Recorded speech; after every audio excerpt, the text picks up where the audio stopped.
Soy 10 años mayor que mi hermana y lo que les voy a contar, comunidad, pasó cuando ella tenía 3 años, casi 4, porque me acuerdo que fue en esos días en que le fuimos a comprar algunas cosas para entrar al kinder, al preescolar. En ese tiempo le dio por despertar muy asustada por las noches, con gritos horribles, diciendo que había una señora que se metía entre las cortinas de su cuarto. De verdad despertaba muy asustada, temblando de miedo, y a veces hasta se hacía pipí la pobre del susto tan horrible que pasaba. Aunque no es que no le tomáramos importancia, siempre pensamos que se trataba de un asunto de la mudanza. Apenas nos habíamos cambiado de casa y mi hermana siempre había dormido junto a mí. Era la primera vez en su vida que tenía una habitación para ella sola. Intentamos ignorar el tema y no le dijimos nada a mi papá, que era guardaespaldas y casi nunca estaba en la noche. Él llegaba ya casi al amanecer y no le había tocado ver ningún episodio extraño con mi hermana. Cada que pasaba, mi mamá se llevaba a mi hermana a su cuarto, y ya cuando escuchaba que mi papá estaba metiendo al carro, me la llevaba al mío para dejarla ahí acostada conmigo, y se iba a recibirlo. Así que él no tenía idea de lo que estaba pasando con ella. Fue por varias semanas, esas primeras semanas en esa casa, una situación que nos tenía intranquilas. Pero nada más. Estábamos seguras de que iba a pasar, de que cualquiera de esas noches mi hermana iba a dejar de tener esa pesadilla con la señora que desaparecía detrás de las cortinas de su cuarto. Y una noche las cosas sí cambiaron, pero no para bien. Lo que estoy a punto de contarles es tan extraño, tan surreal que por una etapa de mi vida también me pregunté si no se trataba solo de un mal recuerdo que estaba complementando en mi cabeza con escenarios de pesadillas. Verán, a pesar de todo, mi mamá siempre mandaba a mi hermana a dormir a su cuarto, para que dejara de tenerle miedo, para que no se acostumbrara a dormir solo cuando estaba acompañada de alguien más. Una noche el grito de mi hermana fue más terrible que cualquier otro. Gritó y lloró tanto que esa vez de verdad sentimos que estaba en peligro. Nos levantamos corriendo y escuchamos a mi hermana gritar, correr por todo su cuarto, alejarse de la puerta. Escuchamos cómo intentaba abrir la ventana. La puerta de su habitación estaba cerrada. No la podíamos abrir, pero lo más extraño es que esa puerta no tenía ningún tipo de seguro. Era como si alguien la estuviera deteniendo por el lado de adentro. Mi hermana gritaba que ella estaba en la puerta, que no la dejaba salir. Yo recuerdo que me tiré al piso para intentar ver si había alguien ahí parado, pero estaba tan oscuro adentro que no alcanzaba a ver nada. Salí corriendo y fui a dar la vuelta para llegar por fuera a la ventana de mi hermana. Iba a romperla si era necesario, pero logré zafarla, y no sé cómo mi hermana de un salto salió de ahí para caer en mis brazos. Yo estoy muy segura de haber visto algo ahí adentro, en la oscuridad, una cara de alguien que se iba acercando a la ventana. Corrimos a la camioneta de mi mamá y ahí esperamos las 3 hasta que llegó mi papá como 1 hora después.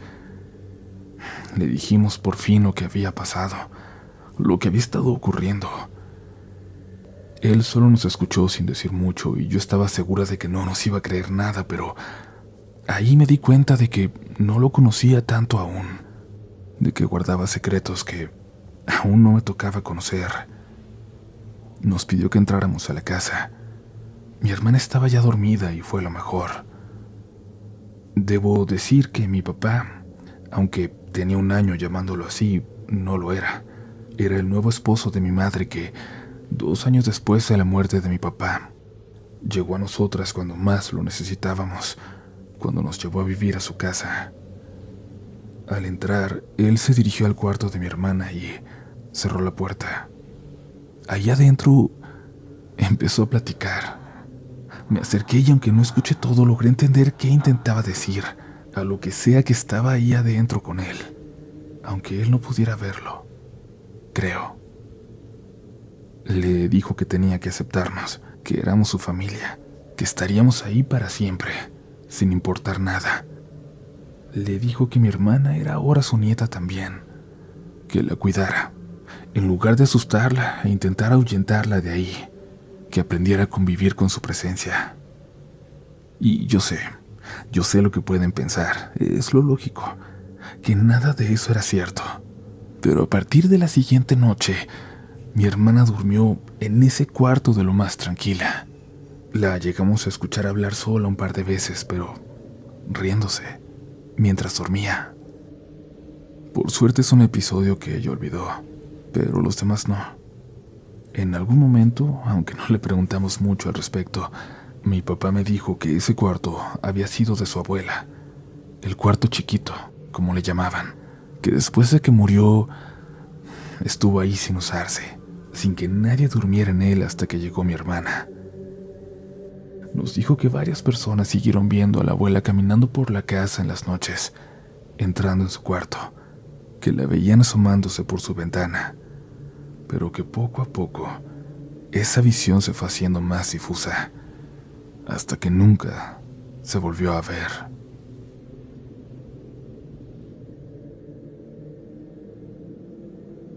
Hola comunidad, después de mucho insistir por fin he logrado que mi abuelita comparta una de sus historias con ustedes. Tiene varias, sobre todo de cuando era niña, pero esta es la que tiene más presente por ser la más reciente de todas. Yo le ayudé a corregir la ortografía y un par de detalles de redacción, pero lo que van a leer, lo que van a escuchar si llega a publicarse, es tal cual lo escribió ella, que tiene alma de escritora, aunque no pudo terminar la primaria. Les comparto entonces esta historia de mi abuela, y espero que la disfruten como yo cuando me la cuenta con su voz cálida, melodiosa. Esto es lo que ella escribió. Yo siempre he sido una mujer de fe. Desde que tengo uso de razón, mi vida giraba alrededor de la iglesia. Las misas de los domingos, la adoración al Santísimo, las fiestas patronales. Todo eso llenaba mis días y yo me sentía feliz de poder servir a Dios en la tierra. Pero los años no pasan en vano, hijos, y cuando el cuerpo ya no me dio más, tuve que dejar de ir. Mi familia decía que ya había hecho suficiente, que ahora debía descansar, pero algo cambió en la casa cuando dejé de ir a la iglesia. Al principio pensé que era cosa de mi imaginación. Después de todo había pasado tantas décadas entregada a la vida religiosa que quizás mi mente necesitaba acostumbrarse a la quietud. Pero no era solo mi cabeza, era algo más. Recuerdo una noche en particular, cuando comenzó todo. Estaba recostada en la cama, rezando mi rosario antes de dormir como siempre lo hacía. Todo estaba en silencio, salvo el crujir de la casa, ya vieja como yo. De pronto sentí un viento muy extraño que recorrió la habitación. Me persigné, pero algo no me dejaba tranquila. Sentía que había algo más en el cuarto. No podía explicarlo, pero estaba segura de que no estaba sola. No había por dónde se colara el viento. Cuando empecé a buscar en la habitación con la mirada, noté algo que me heló la sangre. La pequeña cruz que tenía en mi buró, la misma que me había acompañado durante tantos años, estaba torcida, ahí mismo, en el tocador donde la había dejado, pero torcida, como si alguien lo hubiera apretado muy fuerte entre sus manos, pero alguien muy fuerte. La mañana siguiente, lo primero que hice cuando mi hija vino a verme fue contarle lo que había visto. «Ay, mamá», me dijo, «eso es porque ya no sales de la casa. Te estás volviendo un poco paranoica. Vamos a hacer que vayas a caminar al parque un rato, aunque sea, para que ya no te andes imaginando cosas». Yo no le insistí, porque le estaba enseñando mi cruz doblada y aún así no me había creído. ¿Qué más podía decir? Además, tal vez tenía razón. Tal vez solo era mi mente jugando conmigo. Pero no fue así, hijos. Esa misma noche, cuando me disponía a rezar frente a mi pequeña figura del Sagrado Corazón, noté que no estaba en su lugar habitual. Había sido movida, casi imperceptiblemente, dirán ustedes, pero lo suficiente para saber que no estaba como yo la había dejado. La figura estaba de espaldas a mí, viéndose a la pared. De nuevo, el viento, esa corriente que a veces parecía atravesar la casa. De nuevo, esa sensación de que algo estaba conmigo. Y las noches siguientes fueron peores. Cada vez parecía ser más claro que andaba algo muy extraño en la casa. Las figuras de mis santos, los que tenía en la repisa, comenzaron a moverse todas las noches. Un día amanecían mirando hacia la ventana, otro amanecían caídos, como si alguien los hubiera tirado en medio de la noche, como si algo anduviera jugando con ellas. Y yo intenté ignorarlo, pero no podía. Algo en mi interior me decía que todo esto tenía que ver con mi alejamiento de la iglesia. Una madrugada escuché un ruido fuerte en la sala. Me levanté con dificultad, apoyándome con mi bastón, y me dirigí para allá. La Virgencita de Guadalupe, mi amada Virgen, estaba en el suelo. Pero eso no fue lo que más me impactó. Al acercarme, noté que había marcas en la pared, como si alguien hubiera arañado la pintura, formando pequeñas cruces invertidas. Ahí sí me llené de miedo como pocas veces he sentido, pero aún así recogí la figura y la coloqué de nuevo en su lugar, haciendo como si no estuviera asustada, sin mostrar debilidad. No le conté a mis hijos sobre esto. Ya era suficiente con que pensaran que estaba perdiendo la razón. Decidí enfrentar lo que fuera que estuviera ocurriendo en silencio, con mis oraciones, como siempre hice. Pero una noche algo ocurrió que cambió todo. Algo todavía peor. Yo estaba rezando sentada en la sala, cuando sentí una presencia detrás de mí. No era solo una sensación, no era frío, el viento de antes. Era algo real. Lentamente me giré, disimuladamente, para ver de reojo y vi algo. Era una figura oscura, toda de negro, no más alta que yo, parada detrás de mí como si quisiera ver que estaba rezando. Se estaba asomando a mi rosario y la reconocí. Se veía igualita a una figura de madera negra, una virgen que nos habían dado, que habíamos tenido en casa por varios años cuando yo era niña, y que un día, así de la nada, desapareció.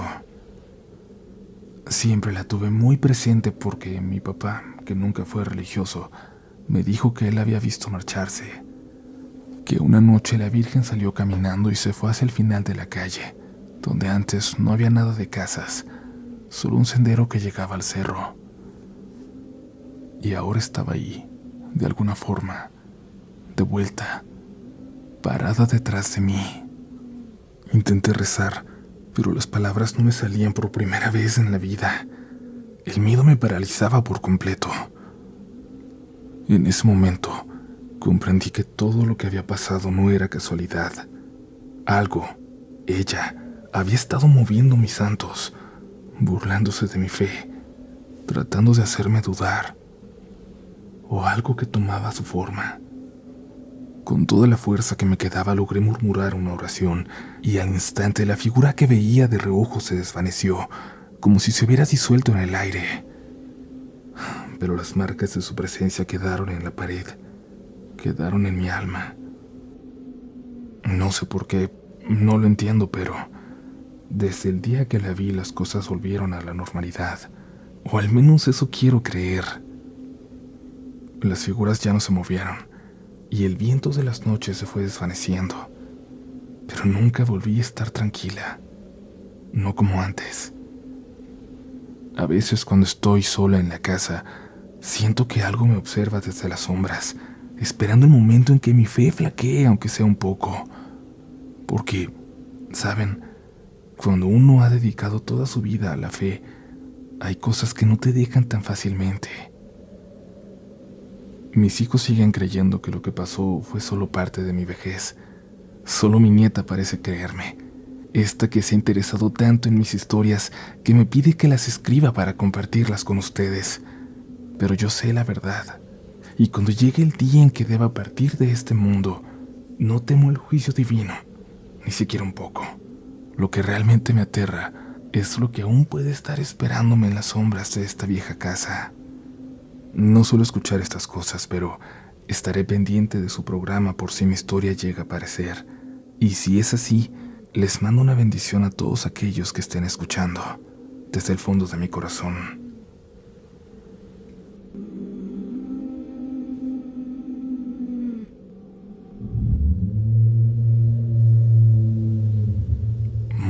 muchas gracias por la bendición, señora.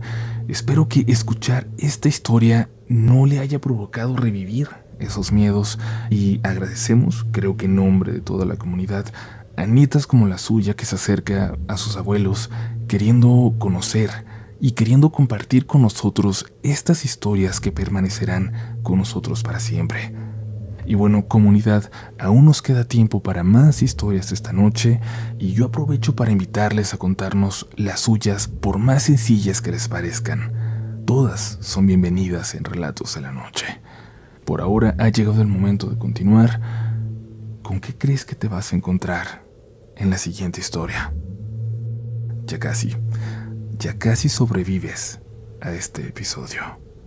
Sigue pasando una buena noche. Hace unos meses mis papás volvieron a tener contacto con mis tíos que viven en un pueblito cerca de La Marquesa, entre la Ciudad de México y Toluca. Hacía muchos años que no los veíamos, que no teníamos ningún tipo de contacto, y de repente las visitas a su casa se volvieron algo más que frecuente. Cada semana estábamos por allá, y cada que íbamos me llamaba mucho la atención la casita de enfrente. Era muy vieja y descuidada, pero siempre estaba a oscuras, como si nadie la habitara. La calle no tenía pavimento, era de tierra, y la maleza que crecía en ella poco a poco parecía irse metiendo en esa casa. Al principio no le di mayor importancia. Hay gente que tiene sus casas así, no por descuidadas, sino porque hay gente que tiene sus casas así. Hasta que mi hermano pequeño empezó a hablar de ella. En cada visita, él en algún momento me decía que se podía cruzar para allá, como si fuera algo completamente normal. Y yo siempre le respondía lo mismo: ¿para qué quieres cruzar? Y él, con su carita seria, me decía que el niño de enfrente lo invitaba a jugar desde su ventana. Yo nunca vi a ningún niño, pero varias veces notaba cómo las cortinas de la casa se movían, como si cuando yo volteaba alguien se ocultara de repente, para que no lo pudiera ver. Y no les voy a mentir, eso me hacía sentir un escalofrío extraño, pero nunca le di tanta importancia. Pensé que quizás el niño era muy tímido, pero sí me llamaba la atención que estuviera ahí y la casa siempre a oscuras. Sin embargo, lo que voy a contarles sucede específicamente la última vez que fuimos para allá, hace apenas unas cuantas semanas, cuando nos quedamos más tiempo de lo habitual. Mi papá estaba tomando cerveza con mi tío, estaban viendo el fútbol y preparando algo de carne asada en el patio de atrás. Yo estaba jugando con mi hermano, platicando con mi tía, y se nos fue tan rápido el tiempo que mi mamá hasta canceló un curso que iba a tomar esa noche, y entonces mi papá se quedó ya más tranquilo, con más confianza. Nos quedamos ahí platicando y tomando café hasta que mi papá estuviera otra vez listo para manejar. Por esto la plática se extendió hasta bien entrada la noche. Como a las 10 más o menos, mi hermano se metió y se quedó dormido en el sillón. Así que 2 horas más tarde, cuando por fin nos despedimos, yo fui para cargarlo hasta el carro. Mientras acomodaba a mi hermano en el asiento trasero, algo ocurrió. Mi papá, que estaba cerrando la puerta de madera del patio de la casa, se detuvo y con una sonrisa tranquila, saludó hacia la casa de enfrente. «Buenas noches», dijo, levantando la mano. Mis tíos, que ya se estaban metiendo, voltearon al escuchar a mi papá y se quedaron como de piedra. Uno de ellos se acercó rápido de nuevo a él y en voz muy baja le preguntó: «Oye, ¿a quién saludaste? ¿A quién le hablas?». Mi papá, todavía con una sonrisa, señaló hacia la ventana de la casita de enfrente. «A los señores, a los vecinos. Se estaban asomando». Mis tíos se quedaron en silencio por un segundo, pero luego jalaron a mi papá hacia su casa y ahí le dijeron algo en voz baja. Yo hacía como que acomodaba a mi hermanito, pero al mismo tiempo miraba con atención hacia allá.